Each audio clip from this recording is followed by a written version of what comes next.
So things have gotten to a level of concern for Jamaica and West Indies batsman Marlon Samuels, while a number of his colleagues are in India playing IPL cricket and making millions of dollars. The self-proclaimed icon, who twice piloted the West Indies to T20 World Cup titles, right now, Samuels is right here in Jamaica, engaging in one long word dropping and cussing out with his friend slash former friend, Yannick, the curvy diva.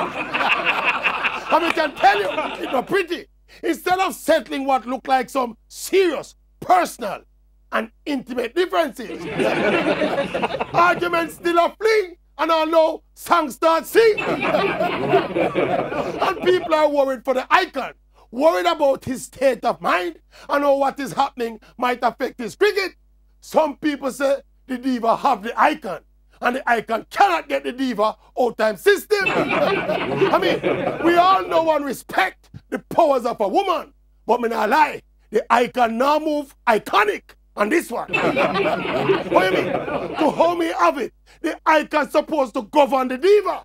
Icon not supposed to be under the control of the diva. And information from the investigative arm of sports commentary is that the icon visited his doctor and was diagnosed with a thing named diva fever. Diva fever! Yes, yes, yes. The icon have a high temperature and he must sneeze and a cough. The diagnosis is chronic diva fever. Let me see if you catch it yet. No, I don't catch it yet. I don't catch it, diva fever. It's true. It's true.